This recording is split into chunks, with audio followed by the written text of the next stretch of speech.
Hace un buen rato no me tocaba estar aquí. Y hoy día vamos a continuar con el Sermón del Monte, en capítulo 5, versículo 33. A ver si llego. Capítulo 5, versículo 33. Y acá mi Biblia dice Jesús y los juramentos. Pero yo sé que ya muchos lo han dicho, y antes de comenzar hay que agradecer por la actividad que tuvimos el domingo anterior. Fue muy grato ver cómo la mayoría de la iglesia se quedó hasta muy tarde. Yo pensé que iba a llegar un rato, 3, y ya la gente se iba a empezar a ir. Pero todos se quedaron. Y eso habla muy bien de la relación que hemos forjado como iglesia, del ánimo con el que estamos trabajando. Para mí fue magnífico ver a gente nueva sirviendo, fue magnífico ver a los jóvenes trabajar, pero a full. Y es muy gratificante ir viendo cómo el grupo de jóvenes va resurgiendo, cómo es que el grupo de jóvenes se va rearmando. Y creo que esa es una oración constante que tenemos que seguir teniendo por este grupo de jóvenes. Están viviendo en un momento muy complejo en nuestra sociedad. Claudio hoy día hablaba un poquito de eso en la escuela dominical y cómo es que el deseo y el sentimiento hoy día están por encima de la razón. Y incluso por el sentido común. Entonces, los que estamos ya pasaditos de la adolescencia, un poquito nomás, y los que ya me pasan por un poquito de años, tenemos la labor y el trabajo de estar con ellos. O sea, como creyentes mayores, en nuestro trabajo estar aconsejando a estos jóvenes. Muchas veces no es necesario acercarse y decirle, tengo un consejo para ti, sino contarle nuestra experiencia, nuestras luchas, orar por ellos. Así que ellos son la próxima generación. Y si no la aconsejamos y nos sale chueca, vamos a tener una iglesia torcida. Así que tenemos que animarlos, tenemos que estar constantemente orando por ellos y pedirle al Señor que nos dé jóvenes valientes, jóvenes con valor, jóvenes que no tengan temor a decir lo que dicen, pero que sean sabios y prudentes para no ganar discusiones por ganarlas. Así que tenemos que estar orando por ellos. Vamos a entrar hoy día de lleno a Mateo 5, 33 al 37, y antes de comenzar vamos a orar, ¿les parece? Mi Señor, vamos delante de usted para darle tantas gracias porque nos permite tener este tiempo para abrir su palabra. Gracias porque pudimos tener un buen tiempo en la mañana en la escuela dominical. Gracias porque usted sigue proveyendo, Señor, de gente que le ama, que quiere conocerte a usted y que con la experiencia de vida que usted nos entrega día a día nos permite poder entregar de lo que usted nos ha dado, Señor. Le agradezco también por los maestros que están en este momento haciendo la escuela dominical a nuestros niños. Gracias porque podemos tener una iglesia con niños, Señor, y eso nos muestra que usted sigue, Señor, trayendo gente nueva a su reino, Señor. Queremos ser un buen ejemplo de ellos en nuestra casa, queremos ser un buen ejemplo con nuestras palabras, para que la iglesia, Señor, no sea manchada desde adentro, Señor. No queremos en nuestros hogares hablar mal los unos de los otros, Señor, y que nuestros hijos puedan escuchar, Señor, que en la iglesia, Señor, sucede lo mismo que pasa afuera, Señor. Queremos ser un ejemplo para ellos, Señor, y le pido por cada maestro que está hoy día enseñando, Señor, que ellos puedan tener esta integridad, Señor, familiar, que puedan tener esta integridad en sus vidas. A estos jóvenes, Señor, que muchas veces están sirviendo ahí, que son el ejemplo más cercano para ellos, Señor, que usted también les esté cuidando. Ayúdenos, Señor, a entender su palabra, ayúdenos, Señor, a poder ponerla en práctica. Como bien decía Gonzalo, poder seguir orando por aquellos hermanos que están afuera, que están disfrutando de este descanso después de un tiempo largo, Señor, de trabajo. Ya estamos llegando a fin de año y el cansancio se nota en cada uno de nosotros, Señor. Pero gracias por los que pudieron salir, permítanles que puedan disfrutar en familia, que puedan disfrutar este tiempo, Señor, que puedan recobrar fuerzas y poder volver con ánimo, Señor. Cuide las autopistas, Señor, cuide las manos de los que van a conducir para que no tengamos ningún problema, Señor. Gracias también por la noticia de Lucas, Señor, este niño que se perdió el día jueves en la noche y ya los carabineros pudieron encontrarlo, Señor. Gracias porque usted es bueno y misericordioso en todo. Gracias por todo lo que usted nos da, gracias por un templo, gracias por la comida diaria y gracias porque nos permite ser hijos suyos. En el nombre de Jesús, amén. Saben que cuando yo estaba en tercero o cuarto básico, mis papás se levantaban temprano a ir a trabajar. Trabajaban los dos. Yo con la Anita Carolina nos empezamos a quedar solos como esa edad, cuando yo estaba en tercero básico. Y teníamos que preparar el desayuno, mi mamá dejaba un termo grande con leche y nosotros nos servíamos la leche y nos hacíamos los panes. Y luego nos pasaba a buscar un furgón y ya después yo en cuarto básico tenía que tomar un colectivo y me iba al colegio. Y luego ya tomaba la micro, pero cuando estaba entre esa edad, entre tercero y cuarto, ellos se levantaban mi papá, mi mamá y mi hermana mayor, Ana Karina, y mi papá empezaba a sacar el auto. Cuando yo sentía el motor de que el auto empezaba a partir, yo me levantaba rápidamente. Y a veces me hacía el dormido, para que no supieran que me despertaba. Yo con la Anita íbamos en la tarde y mi hermana mayor iba en la mañana. Entonces cuando el motor se iba y el auto se iba, yo me paraba rápidamente y prendía la televisión. Y ahí me quedaba hasta que pasaba el furgón escolar a buscarnos viendo tele. Y habían dos canales que me gustaban mucho, en realidad era uno, que se llamaba The Big Channel y que después se cambió a The Fan Channel, no sé si alguno lo conoció. Y daban unos cuentos rusos, en español obviamente, y creo que era el único que los veía, pero a mí me encantaban. Daban cuentos tan conocidos como Chipolino el niño cebolla, que nadie lo conoce, pero a mí me encantaba. La olla de los frijoles mágicos, que solo yo los comentaba en el colegio. Pero un día añadieron dos cuentos nuevos de Disney. Y uno de esos era El Patito Feo. El Patito Feo. Y era la primera vez que yo iba a ver El Patito Feo en animación, porque a mí me habían regalado un cuento, un tío de los cuentos de Disney, y ahí estaba El Patito Feo. Entonces yo conocía al Patito Feo, la Caperucita Roja, la Cenicienta, y cuando nos viajábamos a Temuco 8 o 9 horas me pasaban ese libro, entonces conocía el cuento. Así que lo empecé a ver y me gustaba bastante ver ese cuento porque era bien triste, la verdad. Entonces, después de que al patito lo rechazaban, lo trataban mal, le hacían bullying animal a ese pobre patito. Y el patito era como torpe para caminar, era más grande, estaba como en la edad del pavo. Entonces el patito al final llega una bandada de cisnes y lo recoge y los patos quedan sorprendidos porque era un cisne, hermoso. Y esa parte me gustaba a mí. Como niño bien más sádico que uno cuando niño, me gustaba cuando los patitos les daban su merecido, su lección. Y se enojaban y veían que el cisne volaba y era bonito. Pero el tema era que cuando ya crecí, me di cuenta que la historia no tan solo hablaba de que el patito feo se había criado con un grupo de patos y él era un ganso, sino que había algo mayor. Y lo que sucedía es que el patito estaba tratando de vivir una vida que no le correspondía. En otras palabras, el pato estaba tratando de vivir una naturaleza que no era la suya. Entonces trataba de ser como pato y le salía como ganso. Y no era bilingüe, sino que era otra naturaleza. Entonces, este patito lo que trató de hacer siempre fue vivir una vida que no era la suya. Y esto es interesante porque muchas veces nosotros cuando leemos el Sermón del Monte, lo leemos como el patito feo. Y estamos leyendo el Sermón del Monte desde una perspectiva equivocada. Estamos tratando de leer el Sermón del Monte desde la perspectiva del pueblo de Israel. Entonces muchas veces leemos el sermón y leemos como que Jesús nos estuviera dando un discurso de buena conducta, como muchas formas de ser un buen hombre moralmente en esta tierra.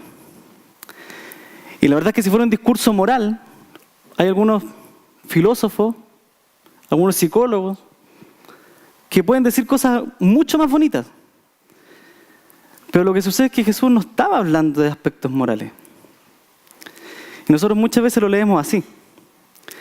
Cuando leemos el Sermón del Monte de esta manera, lo que yo estoy tratando de hacer es cumplir lo que Dios está diciendo por medio de mi naturaleza humana y naturaleza pecaminosa. Yo soy igual que el patito feo.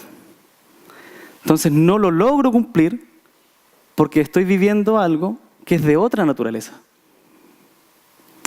Así que, por lo general, cometemos es terror y lo leemos y decimos, oh, qué bonito, yo lo voy a tratar de hacer.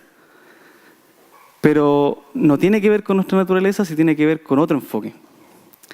Y si leemos Mateo 5, versículo 33 y 34, dice, además habéis oído que fue dicho a los antiguos, no perjurarás, si no cumplirás al Señor tus juramentos.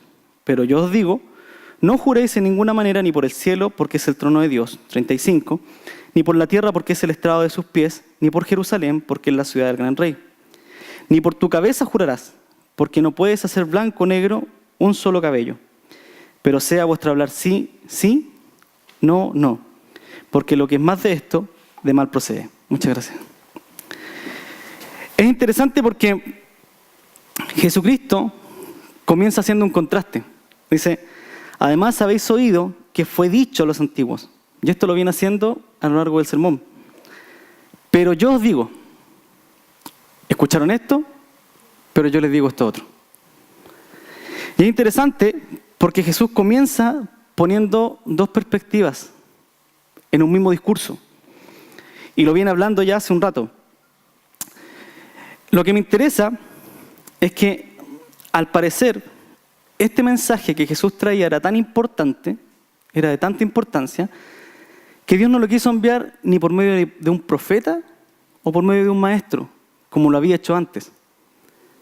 Él no quiso usar a nadie, sino que dijo, este mensaje es tan importante que lo tengo que dar yo. Entonces me voy a encarnar, voy a ser Dios humano y yo voy a dar este mensaje. Porque no hay nadie más capacitado que lo pueda entregar. Así que no podía darlo nadie más, solo Él.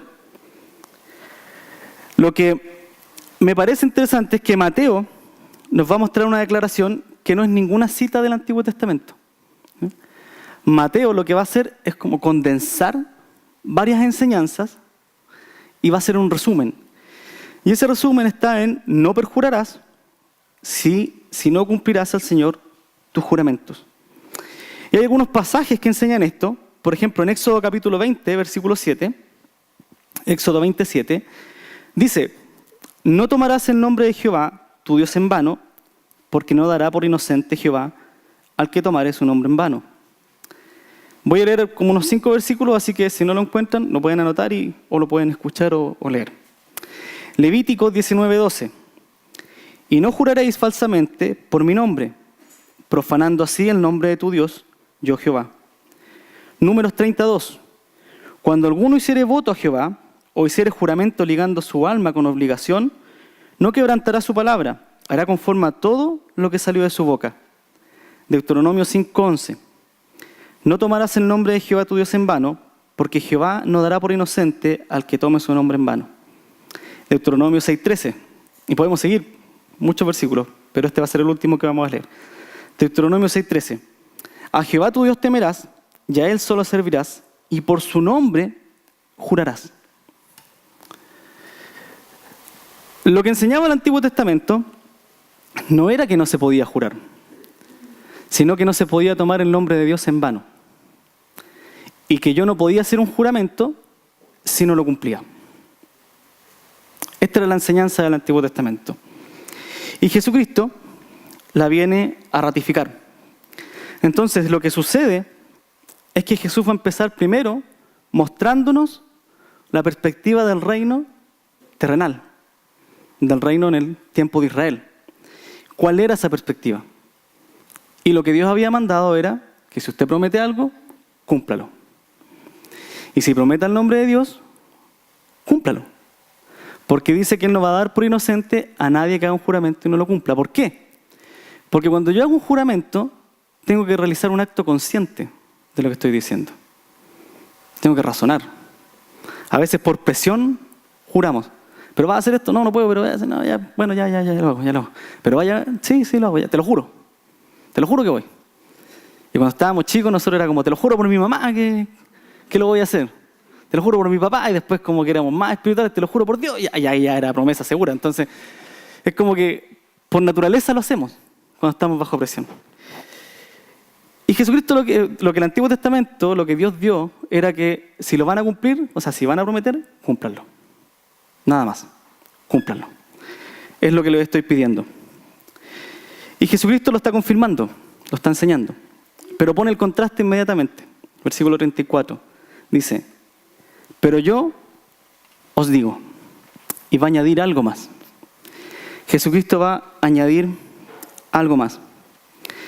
Y había una cosa que ninguno de los oyentes que estaba escuchando este sermón, en aquel momento exacto, ni siquiera los mismos discípulos, sabían de Jesús. Y es que ninguna persona de las que estaba escuchando a Jesús sabía en ese momento que Jesús era Dios. Nadie lo sabía. Nosotros hoy día sí lo sabemos, pero en ese momento que Jesús está dando este discurso, este sermón, nadie lo conocía. Nadie sabía quién era Jesús. Lo único que sabían es que era hijo de un carpintero y que él era carpintero, nada más. De repente se paró, empezó a recoger discípulos y empezó a enseñar. Así que, cuando la gente escuchó este contraste, tiene que haber sido una controversia tremenda. Porque llega un desconocido, un carpintero, y empieza a decir, ¿saben qué? Esto decía Moisés, pero yo digo esto. Y todo así como, ¿y este quién es? ¿De dónde salió? ¿Quién lo conoce? Los fariseos y los escribas tienen que haber dicho por lo menos que era hereje.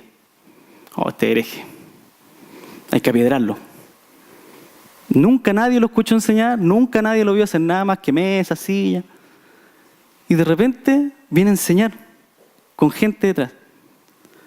Entonces, la gente tiene que haberse preguntado, ¿qué autoridad tiene? ¿Qué autoridad tiene él para cambiar la ley? O no para cambiarla, sino para dar una opinión sobre la ley. ¿Quién es? ¿Quién es? Nadie sabía que él era Dios. Nadie lo sabía. Solamente él, Dios y el Espíritu Santo. Nadie más. Hasta ese momento. Entonces hay cosas bien fuertes que Jesucristo va diciendo, y Gonzalo Valencia nos predicó sobre el adulterio, y después Pastor Julio sobre el divorcio. Es interesante porque Jesús, cuando está enseñando sobre el divorcio, dice, oyeron que fue dicho que nadie separará lo que Dios juntó, ¿correcto? Lo que Dios unió, nadie lo separará. Pero yo os digo, a no ser que sea por causa de adulterio. Entonces la gente queda así como, ¿quién es este? Lo que pasa es que si solamente Dios puede separar lo que Él unió, solamente Dios lo puede separar.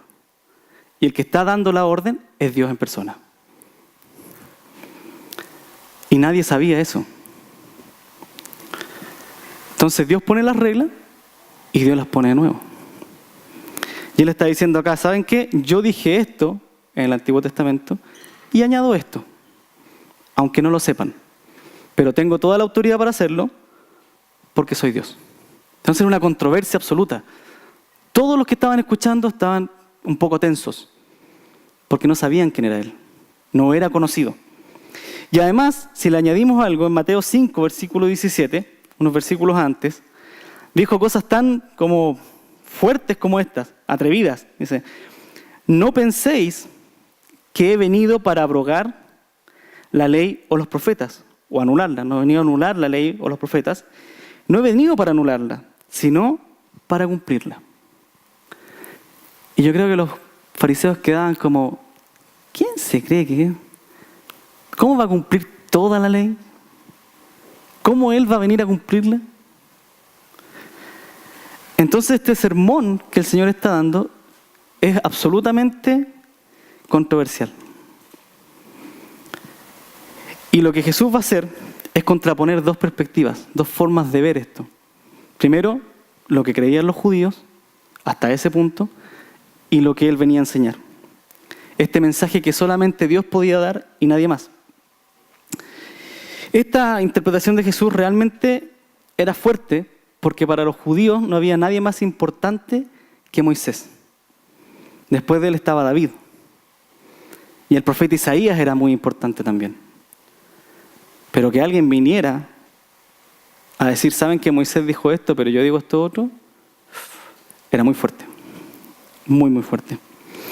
Así que el problema es que cuando nosotros hoy día, cristianos, leemos el sermón desde esta perspectiva como judío. Cuando lo leemos desde la perspectiva de lo que hacía Israel, nosotros estamos siendo el patito feo. Y estamos tratando de vivir el sermón del monte desde una naturaleza pecaminosa. Y estamos llenándonos de normas y normas y normas que no podemos alcanzar. Entonces nos preguntamos cosas como, si Jesús dijo que si miro a alguien me tengo que sacar el ojo, ¿cómo lo hago? Y hacemos preguntas que lo que el Señor quería hacer era mostrar la gravedad del asunto, para añadir algo más, para explicarnos algo más. Así que lo que va a hacer Jesucristo es enseñarnos el sermón del monte desde la perspectiva del reino de Dios, desde el reino de Dios, de un aspecto espiritual. Y como lo venían entendiendo los judíos, era de un reino terrenal. Los judíos salieron como un pueblo esclavo, tenían que formar una nación y tenían que tener leyes. Lógico. Para vivir en sociedad necesitamos leyes. Y Dios se las dio. Eso tenían los judíos. Así que vamos a ver un poquito cómo es que estas leyes afectaban a la ley nacional de Israel, que era lo que Dios estaba contraponiendo con la vida del reino de Dios. Y lo primero que tenemos que entender es que Jesucristo está diciendo lo que quiere decir, nada más. No perjures, no juren, sino cumplan. Y eso ya lo vimos. ¿Qué enseñaba el Antiguo Testamento? No juren en vano, no juren en nombre de Dios, y lo que juren, cúmplenlo. Cúmplanlo. Sencillo. No era más que eso. Así que Jesús lo que va a hacer es poder enseñarnos esto. ¿Saben qué? Esta semana, mientras me toque ir a trabajar en el auto, tengo que manejar como 1 hora, así que aprovecho de escuchar algunos podcasts y algunos predicadores. Y justo esta semana hay un predicador que escucho que va haciendo reflexiones todos los días, unas reflexiones cortitas, así 20, 15 minutos. Y esta semana una de las que dio fue sobre la ira. Y me llamó la atención porque dijo algo que yo mismo enseñé en su momento. Y ahora cuando estaba leyendo esto, fue como, oh, perdón, Señor, enseñé algo que no era lo que querías decir. Y él hablaba del espíritu de la ley.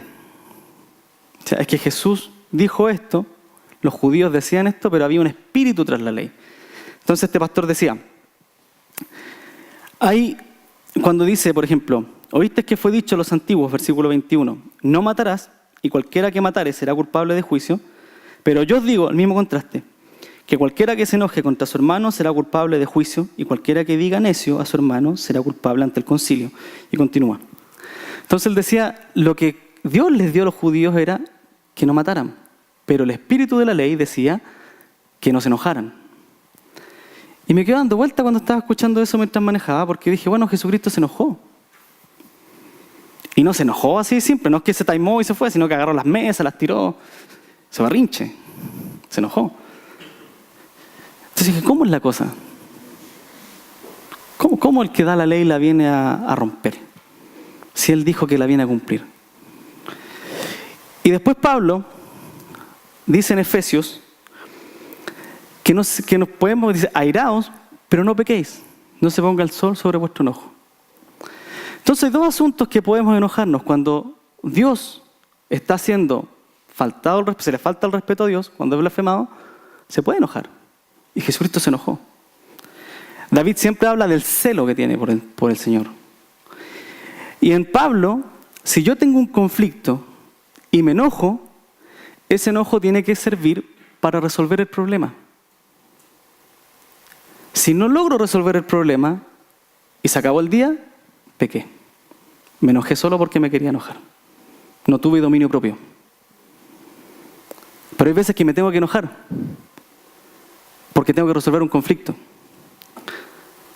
Entonces, yo decía, ¿por qué ese está el espíritu de la ley? ¿Qué era lo que tenían los judíos cuando Dios les dio los 10 mandamientos y cuando les dio la ley con Moisés? Era simplemente lo que Dios les dio. Dios les pidió que no juren en vano y no tenían que jurar en vano. Listo. No había más. No encontramos en el Antiguo Testamento una interpretación del espíritu de la ley. No encontramos en el Nuevo tampoco. Así que me llama la atención porque en Romanos 7, si me acompañan a Romanos 7, versículo 12, Pablo da una enseñanza muy interesante.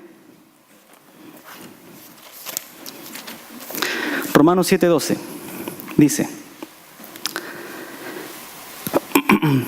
de manera que la ley a la verdad es santa y el mandamiento santo, justo y bueno.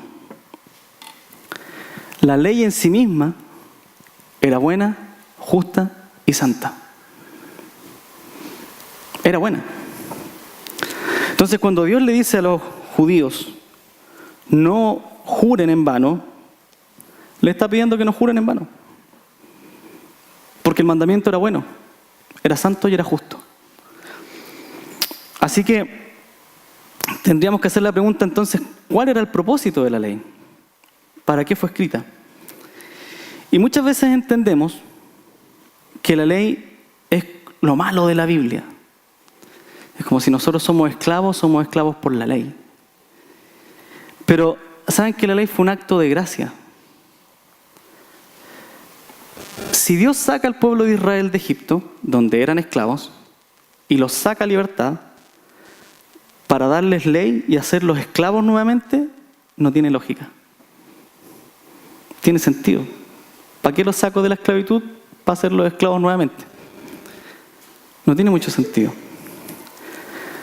Lo que Dios hizo fue sacarlos de la esclavitud y darles un acto de gracia, que era la ley. Esta ley era la gracia. Si me acompañan a Romanos 5, versículo 12, vamos a ver por qué era un acto de gracia. ¿Por qué había gracia en la ley? Romanos 5, versículo 12, 13 y el versículo 20. Dice así, Romanos 5, 12, 13. Por tanto, como el pecado entró en el mundo por un hombre y por el pecado la muerte, así la muerte pasó a todos los hombres por cuanto todos pecaron. Pues antes de la ley, había pecado en el mundo, pero donde no hay ley, no se inculpa de pecado. Si no hay ley, no sé que soy pecador.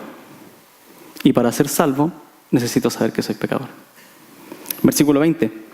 Pero la ley se introdujo para que el pecado abundase, mas cuando el pecado abundó, sobreabundó la gracia.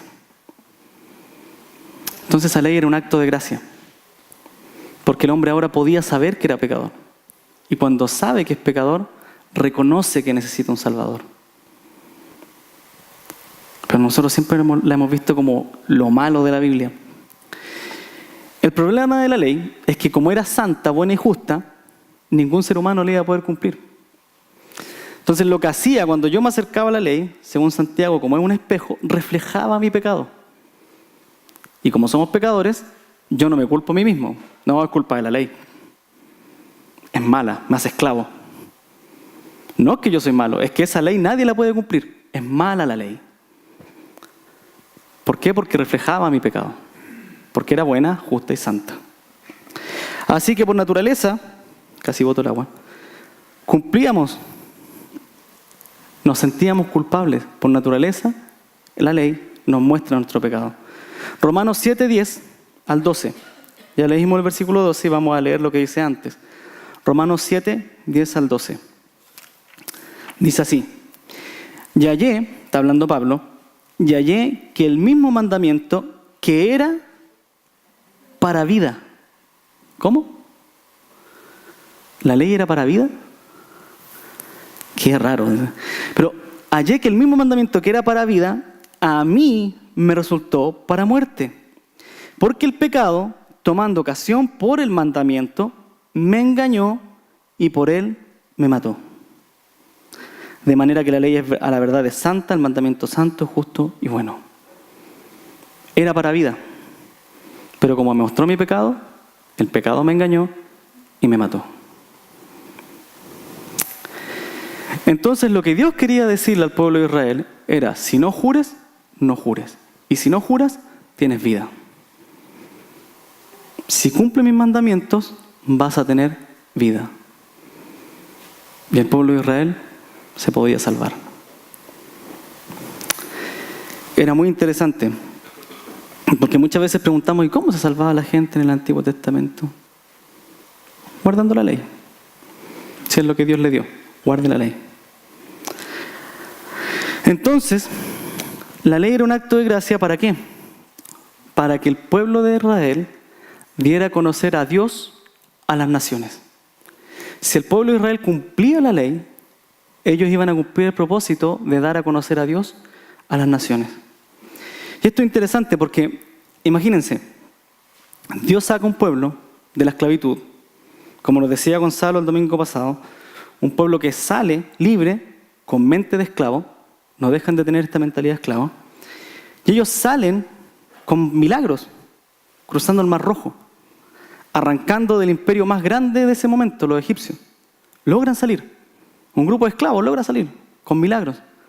Salen, Dios les da una ley: no matarás, no robarás, no besarás a la mujer de tu prójimo.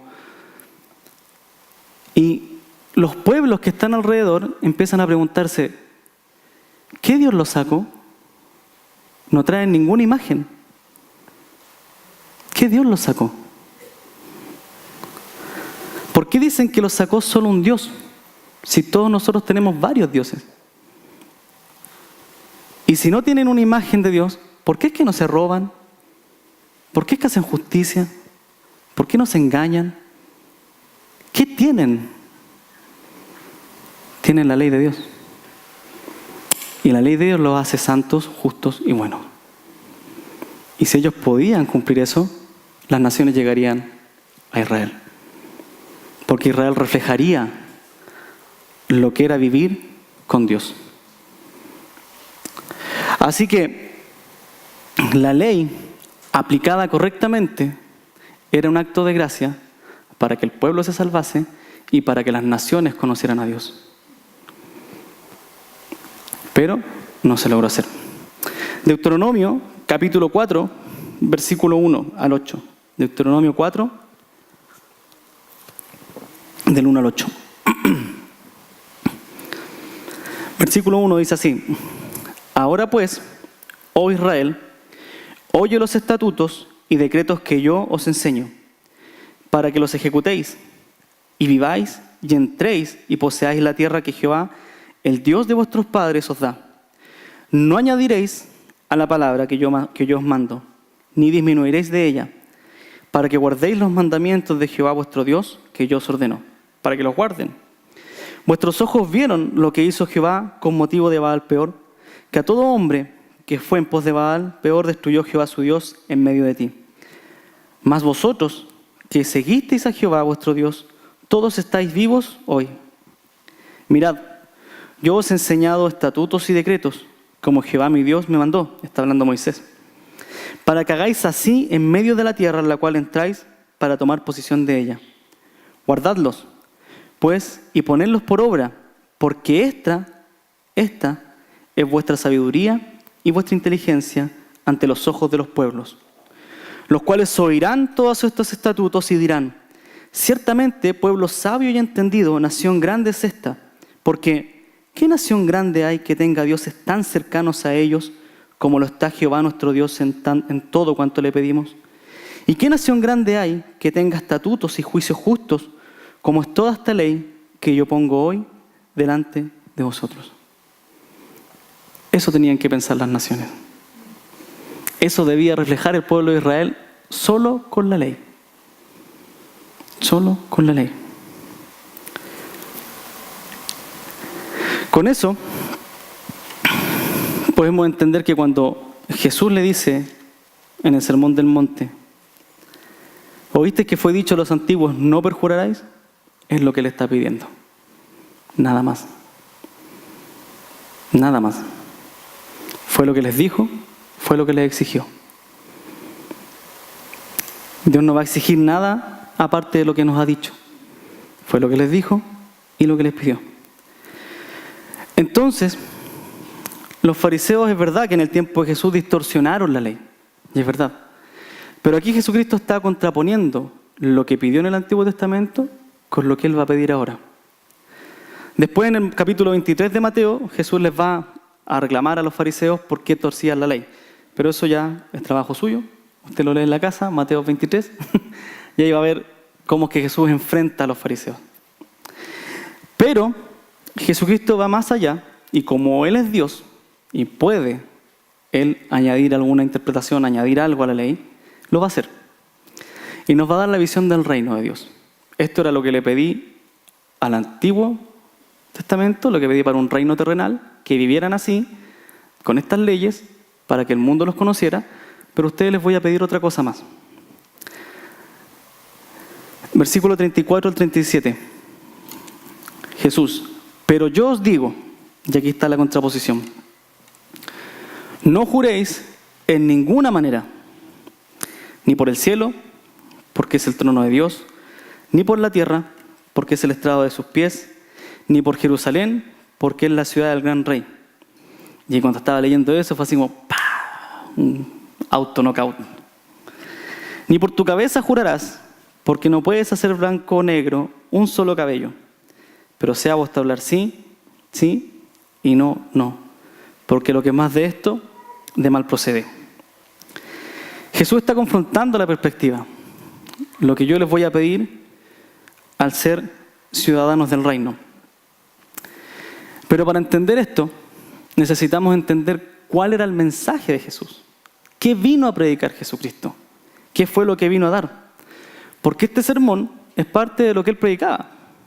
Era el mensaje que Él nos vino a dar. Recuerden que era un mensaje tan importante que no lo podía dar nadie más que Jesús.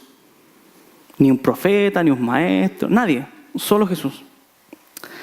Así que, a pesar de que este sermón era controversial para la gente que lo escuchaba, Jesús lo dijo igual, porque era importante. Y la primera vez que vemos a Jesús anunciando su evangelio es en Marcos, capítulo 1. Y si me acompañan a Marcos, capítulo 1, vamos a ver qué era lo que anunciaba Marcos, o sea, Jesús. Marcos 1, versículo 14 y 15. Dice: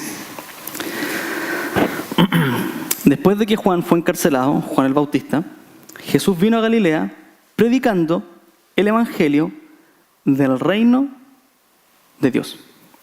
Eso predicaba Jesucristo. El evangelio del reino de Dios. Diciendo: el tiempo se ha cumplido y el reino de Dios se ha acercado, arrepentidos y creed en el evangelio. ¿Qué es lo que nosotros predicamos? Eres pecador, arrepiéntete y cree. Y nos saltamos lo esencial del mensaje. El reino de Dios se acercó. Por tanto, como consecuencia, arrepiéntase y crea. Porque el mensaje central de Jesucristo era el reino de Dios. Eso era lo que Él traía. Se cumplió el tiempo, vine a dar este mensaje. Que el reino se acercó. El mensaje de Jesucristo es muy interesante porque a pesar de que aún no ha llegado al reino completamente, Jesucristo ya lo acercó. Ya lo acercó. Y después de su muerte y su resurrección, por medio del Espíritu Santo, ahora tenemos esta entrada espiritual. Y si hay algo que no sucedía en el Antiguo Testamento, era que las personas no podían renacer. Porque no tenían el Espíritu Santo como lo tenemos nosotros. Y Jesucristo cuando se va y les dice: mire, les conviene que yo me vaya, porque cuando yo me vaya va a venir el Espíritu Santo, el Consolador. ¿Podían ser justificados? Sí. Igual que nosotros, justificados pues por la fe, tenemos paz para con Dios por medio de nuestro Señor Jesucristo. ¿Verdad? Eran justificados por sacrificios y se podían salvar. Pero no tenían el Espíritu Santo. No podían renacer. Nosotros sí. Y con ese Espíritu Santo, ahora lo que hacemos es ser parte de este reino espiritual. Colosenses 3 dice que como nuestra vida está en el cielo, tenemos que tener los ojos puestos arriba. Estamos en el reino, pero aún no estamos en el reino. Somos salvos de la ira venidera, pero aún estamos acá. Y Jesucristo nos dice: miren, son del mundo, pero no son del mundo. Así que le pido a Dios que los cuide, que los libre del mal, pero que no los saque. Porque lo que tienen que hacer es reflejar ese reino espiritual en la tierra. Y son los únicos que los pueden hacer. Israel jamás lo pudo hacer. Nosotros sí. Nosotros sí. Nosotros podemos tener vida nuevamente en Jesucristo. Juan capítulo 1, versículo 12. Juan 1, 12, un versículo muy conocido.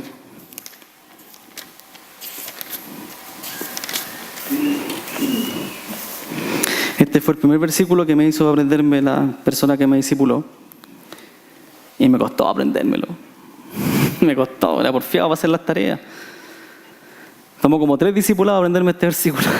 Súper porfiado. Versículo 12 dice: mas a todos los que le recibieron, a los que creen en su nombre, les dio potestad de ser hechos hijos de Dios, los cuales no son engendrados de sangre, ni de voluntad de carne, ni de voluntad de varón, sino de Dios. Un nuevo nacimiento espiritual. Capítulo 3 de Juan, una conversación muy conocida entre Jesús y Nicodemo. Y vamos a leer los primeros 8 versículos. Yo siempre digo lo mismo porque la primera vez que leí este pasaje, como estaba estudiando psicología, yo pensé que Jesucristo era esquizofrénico. ¿Cómo? ¿Qué? Nicodemo le pregunta algo y él le responde otra cosa, nada que ver. Y como que Nicodemo le vuelve a preguntar y Jesucristo le responde otra cosa. Entonces dije, sí, ¿será esquizofrénico? ¿No puede seguir una conversación? No sé. Ahora lo entiendo. Dice, versículo 1, había un hombre de los fariseos que se llamaba Nicodemo, un principal entre los judíos, un principal, él debía enseñar la ley. Este vino a Jesús de noche y le dijo, Rabí, que es maestro, sabemos que has venido de Dios como maestro. Recuerden, nadie sabía que era Dios, como maestro. Porque nadie puede hacer estas señales que tú haces si no está Dios con él. La pregunta es, ¿eres Dios? ¿Vienes de Dios? Jesús le responde. Respondiendo Jesús, y le dijo, de cierto te digo, que el que no naciere de nuevo no puede ver el reino de Dios. Porque Cristo venía a predicar el reino de Dios, no otra cosa. Lo que vengo a predicar es lo que voy a hablar. Y te voy a decir que ni si no naces de nuevo, no puedes ver el reino de Dios. No lo puedes ver. Nicodemo le dijo, ¿cómo puede un hombre nacer siendo viejo? ¿Puedo acaso entrar por segunda vez en el vientre de su madre y nacer? Respondió Jesús, de cierto te digo, el que no naciere de agua y del Espíritu, no puede entrar en el reino de Dios. No lo puedes ver y ni siquiera puedes entrar. Porque lo que yo traigo es el reino. Y esto es espiritual. Versículo 6. Lo que es nacido de la carne, carne es. Y lo que es nacido del Espíritu, Espíritu es. No te maravilles de que te dije, os es necesario nacer de nuevo. El viento sopla de donde quiere y oye su sonido, mas ni sabe de dónde viene ni a dónde va. Así es todo aquel que es nacido del Espíritu. No lo vas a ver. Así como no ves el viento, no lo vas a ver. No vas a ir al hospital y vas a recibir un bebé, no, porque es espiritual. Sabes que está el viento, no sabes a dónde va, sabes que naces de nuevo, pero no sabes cómo ni cuándo naciste. Era espiritual. Esto era espiritual. Así que el mensaje de Jesucristo tenía que ver sobre este reino de Dios. Él está contraponiendo lo que había en el Antiguo Testamento con lo que Dios viene a colocar ahora en el Nuevo Testamento. Y a pesar, como decía, de que el reino no ha llegado completo, sí estamos ahí. Se va a completar cuando nosotros fallezcamos y estemos delante de Él o en su segunda venida. Y vamos a todos vivir en el reino de Dios, completo. Entonces, cuando uno lee esto, hay cosas raras en la Biblia, como cuando Pablo dice, no vivan como que somos perfectos, aunque ninguno lo ha alcanzado, porque no somos perfectos. Y uno dice, ¿qué está hablando? Claro, porque ya tiene la vida espiritual, puede vivirla, pero todavía no está en el reino completo. Tiene que vivir aquí con todos los conflictos que hay. Pero la puede vivir porque ya renació. Porque Dios le dio una entrada a ese lugar celestial. Por eso somos extranjeros. Cristo lo explicó de la siguiente manera. Jesús lo explicó en Mateo 11 de la siguiente manera. Mateo 11, versículo 11, hablando sobre Juan el Bautista.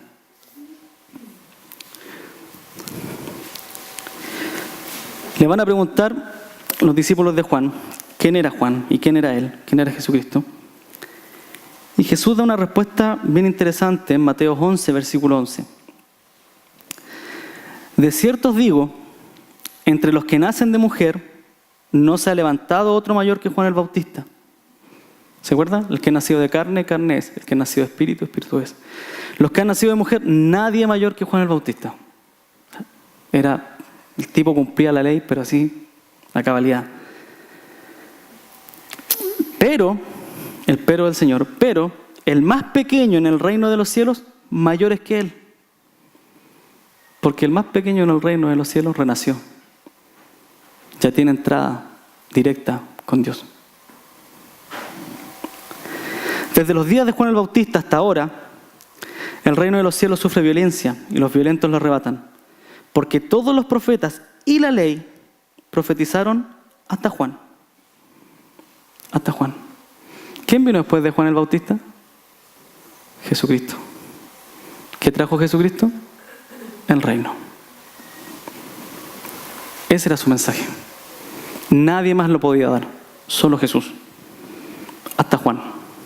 De ahí, todos nosotros podemos renacer. ¿De qué manera? Gracia, arrepentimiento y fe. Lo mismo que en el Antiguo Testamento. Lo mismo. Entonces, ¿qué está haciendo Jesucristo en el Sermón del Monte? Él lo que está haciendo es otorgar un estándar de vida mayor para los que nacen en el reino. Para nosotros. Esto era para ellos. No juren en el nombre de Dios. No juren si no cumplan. ¿Pero qué es para nosotros? Señor, ¿qué es para nosotros? Ten misericordia, por favor. Pero yo os digo, no jures en ninguna manera. Ni por el cielo, porque es el trono de Dios, ni por la tierra, porque es el estrado de sus pies, ni por Jerusalén, porque es la ciudad del rey, ni por tu cabeza jurarás, porque no puedes hacer blanco o negro ni un solo cabello. Así que cuando digas sí, es sí, y cuando digas no, es no. Todo lo demás, de mal procede.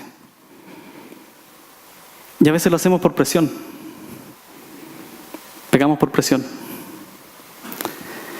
Y esto es muy interesante porque en el reino de Dios, los que conviven en el reino, todos deben ser transparentes.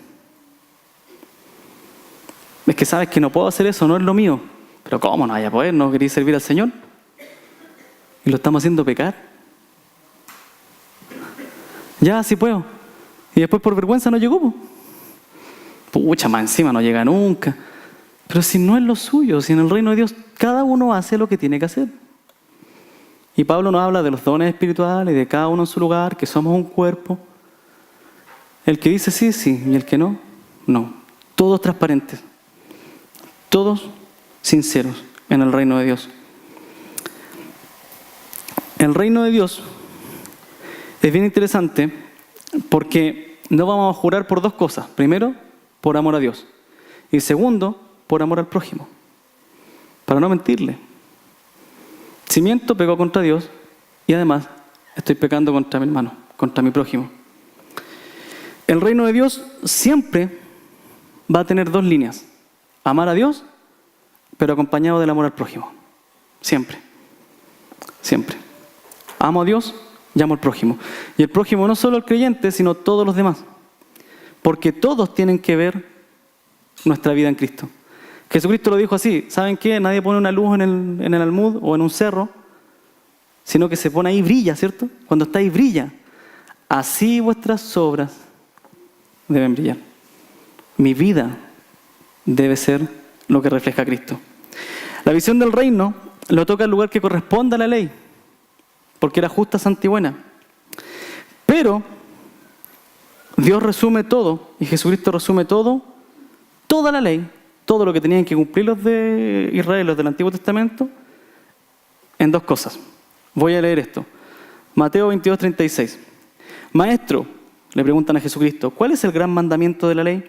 Jesús le dijo, amarás al Señor tu Dios con todo tu corazón y con toda tu alma y con toda tu mente. Este es el primero y gran mandamiento. Y el segundo es semejante. Amarás a tu prójimo como a ti mismo. De estos dos mandamientos depende toda la ley y los profetas. Todo. En palabras de Pablo, Gálatas 5:14. Porque toda la ley en esta sola palabra se cumple. Amarás a tu prójimo como a ti mismo. En palabras de Santiago, Santiago 2:8. Si en verdad cumplís la ley real, conforme a las Escrituras, amarás a tu prójimo como a ti mismo. Para nosotros, el reino de Dios es amar a Dios y al prójimo. Es mayor. No se trata de si tomo, si fumo, si bailo apretado o no bailo apretado, tomo Coca-Cola o no tomo Coca-Cola. Se trata de lo que hago, lo hago para Dios y lo hago para el prójimo. Y el que cambia la vida es el Espíritu Santo. No yo ni otro. ¿Quién va a cambiar mi vida? El Espíritu Santo. Porque somos parte de este reino. Así que, ¿qué podemos concluir? Que en el Sermón del Monte Jesús va a contraponer la visión del Antiguo Testamento con la visión del Nuevo. Así que todos los que hemos renacido en el Señor debemos amar a Dios y podemos amar al prójimo. Podemos amar al prójimo. Lo podemos hacer. Aunque a algunos prójimos no nos caen muy bien, pero podemos hacerlo. Tenemos que hacerlo. Por medio de este mandamiento, por medio de esta nueva perspectiva, ¿qué tenemos? Que nosotros vamos a ser la sal y la luz del mundo. El Sermón del Monte, la sal y la luz del mundo. Nosotros vamos a ser sinceros entre nosotros. Nadie más nos va a juzgar, solo Jesucristo. Por medio de ella podemos vivir en armonía, podemos manifestar el amor al mundo para que nos conozca. Y por medio de esta nueva perspectiva, nosotros vamos a cumplir y podemos cumplir lo que Israel no pudo hacer. Reflejar a las naciones el amor de Dios. Porque somos la luz y la sal. Porque nuestra palabra va a ser sí y no. Y al igual que Israel van a decir, ¿qué tienen esto? ¿Por qué no me miente? ¿Por qué va al trabajo y no me roba? Porque tenemos la perspectiva del reino. Así que tenemos un desafío grande por delante, pero tiene solamente dos pilares: amar a Dios y al prójimo. Oremos. Mi Señor, te damos gracias porque tú eres un Dios misericordioso, Señor. Gracias porque tú sabes, Señor, que tu ley es santa, es justa, pero sabes que nuestro pecado no nos permite llevarla a cabo, Señor. Gracias porque en este tiempo, Señor, tú quisiste darnos mayor gracia, Señor, y quisiste darnos a tu Espíritu Santo, Señor, para poder renacer. Y te pedimos que por el poder de ese Espíritu, Señor, esta iglesia pueda glorificar tu nombre y pueda darse a conocer primero a esta villa y luego ir expandiendo Santiago, Chile, fuera de este país. Queremos llegar hasta los fines de la tierra, Señor. No solo nosotros, Señor, sino que también todas aquellas iglesias que están levantando tu nombre, Señor. Todos somos parte de este reino y queremos vivirlo agradando tu nombre, Señor. A aquellos que nos cuesta llevar a cabo estos mandamientos de amarte a ti y amar al prójimo, Señor, te pedimos que nos des la sabiduría, nos des la misericordia y vayas transformando nuestra vida, Señor, a tu imagen para seguir amándote cada día más, Señor. Ya, Señor, que nuestro amor nunca sea mayor que el del prójimo, Señor. Queremos amarlos también. Queremos amar al extranjero. Nosotros somos extranjeros en esta tierra. Queremos amar al necesitado, al pobre, a la viuda. Queremos servirte en todas las áreas, Señor, para que la gente vea que el reino es visible, es práctico, es integral. Gracias por todo lo que nos das en el nombre de Jesús. Amén.